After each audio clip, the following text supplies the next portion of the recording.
All right, so let's get into the conflict management styles. All right, so let's do the overview.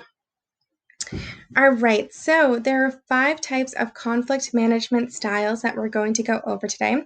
So the 5 different types are accommodating, and then there's avoidance, there's competition, there's compromise, and there's collaboration.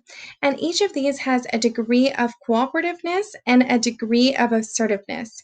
So the degree of cooperativeness is the degree that you actually want to mend things with your partner and care about their relationship. And the degree of assertiveness is the degree that you care about what your goals are and making those happen. So we're going to go over all 5 of these, but in order to go over them, let's also have a make believe scenario to make it more concrete for us. So let's have it that you and your partner got your tax refund money and you're thinking about what you want to do with that money. You really want to go on a vacation, and your partner really wants to save that money. Okay, so let's see what happens with the first one. So, accommodating. So, accommodating is playing down the conflict and seeking harmony amongst all the partners. So, parties. And so, basically, with this one, you are going to um, choose to lose and have your partner win. Now, this can be really appealing because you maybe want to avoid the conflict in a minor way. And so you say, hey, I'm just going to accommodate to what they need. Now, you may think that your partner will always be happy with you because you're accommodating to them, but a lot of partners actually feel that they don't know their partners that well when they're always being accommodated to. They may also feel like you're never really expressing yourself, and they may feel like they don't really know you that well. And in turn, you may feel like you're building up resentment because you're always accommodating to another person. It's good in the short term to accommodate to somebody else because you're actually able to um, know if the situation is not that important to you, that you can just accommodate to your partner every once in a while. So it's not always a bad thing. Now, in this make believe scenario, accommodating would be you saying, all right, let's just save the money and we won't go on a trip.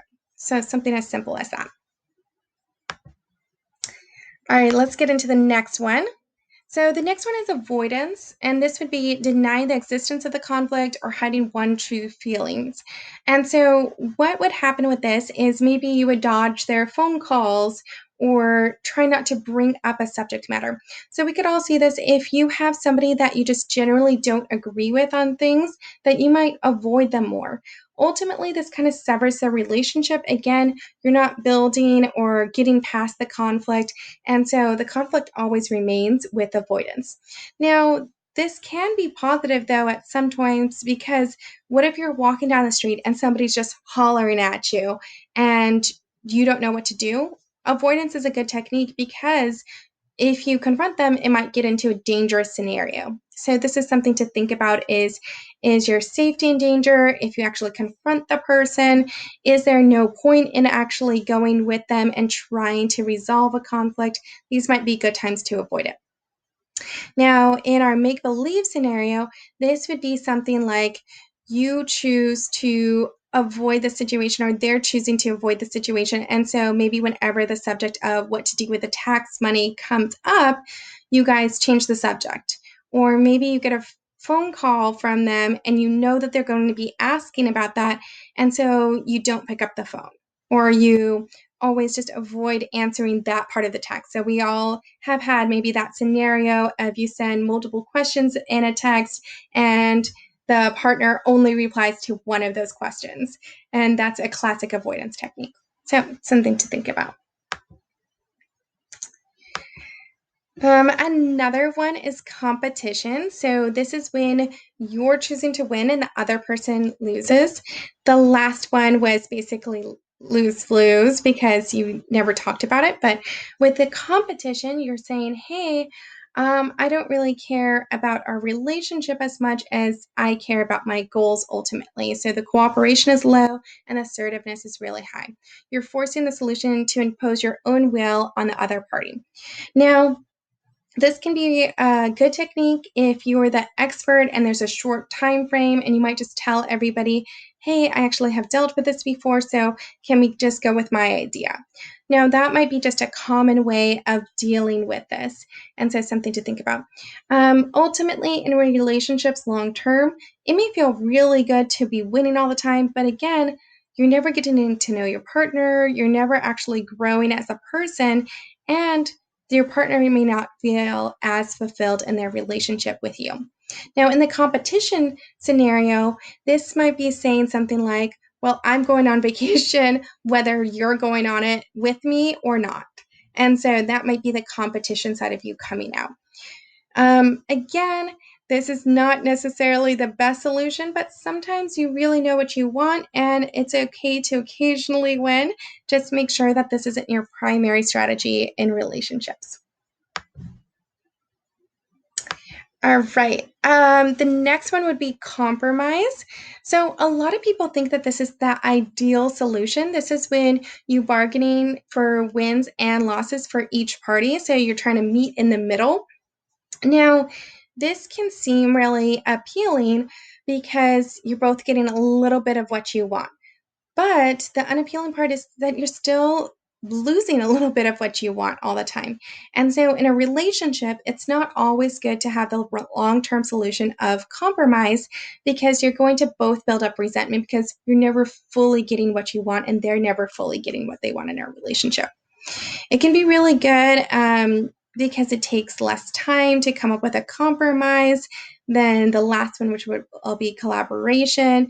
You're both still getting something again. So it is a pretty useful technique, but not the absolute best one. And in our make believe scenario, a compromise might be something like, let's save a little bit of money and let's do a staycation. You can see how this would pan out that, hey, I get a little bit of a vacation and they get a little bit of money, but that's not actually getting to us both getting what we want in the relationship. So, something to think about.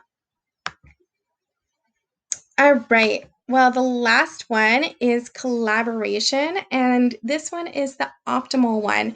So, you are searching for a solution that meets all of each other's needs. So, instead of meeting in the middle, you're actually going to make sure that it's a unison whole. And so, this might be thinking outside of the box and being a lot more creative. So, of course, the downside of this is that it takes a lot more creativity, it takes a lot more patience, takes a lot more trust to know that the person is going to actually hear you out and try to reach the solution that you want to. So, those are some of the downsides. The upside is that it's a win win. And so, unlike the last one, which was a win lose, this is everybody wins. So, in this make believe scenario, what you would do is you would look for what is the actual problem and root of the issue. So, the root of the issue is that you both want money to do things. They want money for the bank, and you want money to go on your vacation. So, you would go, hey, let's collaborate, and how about we each get extra jobs? That way, we can save more money and we get to do something exciting with that money. And that might be the perfect solution for both of you. All right, so those are the 5 different kinds of styles for conflict management. I hope that you learned a little bit about it today, and let's see and think about what you actually do for your own conflict management.